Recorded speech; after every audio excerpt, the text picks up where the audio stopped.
existe um murmurinho muito estranho de pessoas normalmente ligadas ao bolsonarismo que falam que quando a gente defende a empresa Odebrecht, a gente está defendendo os criminosos que cometeram crime na direção da Odebrecht. Não.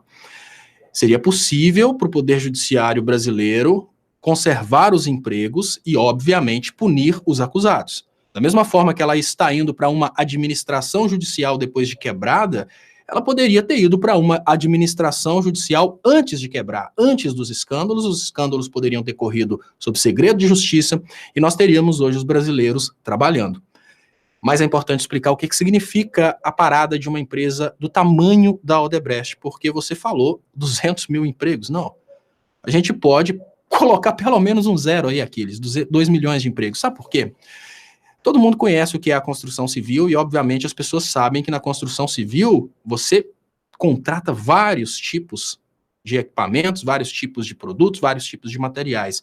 Nós estamos falando de uma das maiores construtoras do mundo que parou de comprar no mercado brasileiro. Porque ela parou de comprar, muitas pessoas perderam o emprego, sabe? Imagine que essa empresa comprava muitas toneladas de cimento e eu falo com vocês que os funcionários das fábricas de cimento, eles estão em casa hoje desempregados porque a quebra da Odebrecht quebrou a fábrica de cimento. Mas não é só isso não. Imaginem quantos caminhoneiros brasileiros trabalhavam transportando produtos para a Odebrecht. Hoje eles estão aí brigando por um mercado cada vez menor, porque é um mercado que cada vez produz menos. Alguns deles, inclusive, com faixa do Bolsonaro no caminhão. Mas não é só isso. Eu exemplifiquei através do cimento, que é um material que todo mundo sabe que está ligado à construção civil, e um caminhão que é necessário para levar o cimento, mas a construção civil envolve muita coisa. Então, podemos dizer que quando a Operação Lava Jato focou numa empresa grande, ela sabia que ela estava destruindo a economia brasileira. Isso não foi coincidência, isso foi calculado. A partir do momento que a Odebrecht conseguiu quebrar as fábricas de cimento no Brasil através da sua parada, uma fábrica de cimento nos Estados Unidos cresceu para atender os antigos clientes brasileiros. No momento que a Odebrecht parou de prestar serviço para o resto do mundo, uma construtora dos Estados Unidos tomou o lugar da Odebrecht. Então é muito fácil que as pessoas prestem atenção e entendam que existe um interesse muito maior do que luta contra a corrupção. O interesse é o dinheiro que girava no mercado de construção civil antes mesmo da Operação Lava Jato quebrar a nossa indústria da construção civil.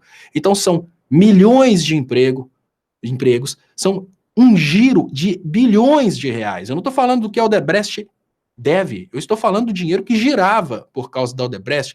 Vamos lembrar, no final das contas, a senhora que vendia marmitex para o cara que trabalhava na fábrica de cimento. É uma cadeia produtiva gigante que foi interrompida e levou o Brasil para essa condição aí de destruição da nossa economia. Então, é importante que as pessoas entendam. E olha, por favor, amor próprio. O que acabou com o Brasil foi a Operação Lava Jato. E ela não acabou com o Brasil por uma simples irresponsabilidade do Sérgio Moro. Ela acabou com o Brasil porque ela foi desenvolvida para isso. Ela foi desenvolvida para acabar com a nossa economia. E é muito confortável para países que têm empresas concorrentes das empresas como Odebrecht. E olha, estamos falando de uma empresa que só de dívida ela deve 65 bilhões. É claro que as empresas concorrentes de uma empresa desse tamanho vão sim fazer lobby no Poder Judiciário de um país menor para conseguir quebrar a empresa daquele país. Se você tem, meu amigo, uma empresa que só de dívida, olha, não é o valor da empresa não, só de dívida, ela deve 65 bilhões, você há de concordar comigo que ela funcionando, ela vale pelo menos 100 bilhões. E se essa empresa vale 100 bilhões, você vai falar comigo que você, na oportunidade de fazer um lobby para tirar o concorrente da jogada, você não faria? É assim que funcionam os negócios. Só que se a Odebrecht tentasse achar um traidor dentro dos Estados Unidos contra uma empresa americana, ela não conseguiria. O contrário aconteceu. Lá nos Estados Unidos, eles conseguiram achar um traidor para a nossa economia. E é por isso que eu falo que nesse momento é muito importante focar nessa teoria. As pessoas precisam entender que a quebra das empresas brasileiras não foi um efeito colateral da luta contra a corrupção. A quebra das empresas brasileiras foi a encomenda da Operação Lava Jato. Ela aconteceu para isso.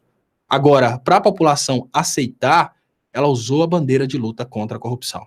A gente precisa deixar isso muito claro, porque sempre, uma operação de grande monta, ela traz como casca uma vantagem social, mas lá no final das contas, o interesse é sempre dos bilionários. Ela traz uma casquinha bem bonitinha. Olha, estamos trazendo isso para você. Olha que beleza, estamos trazendo uma reforma da Previdência, você vai deixar de pagar 8% para pagar 7,5%, dá parabéns, você vai conseguir alguns reais no final do mês. Mas lá no final das contas, você não vai aposentar mais. Foi sempre uma estrutura de poder dentro do Brasil para destruir as grandes empresas brasileiras, e ela conseguiu.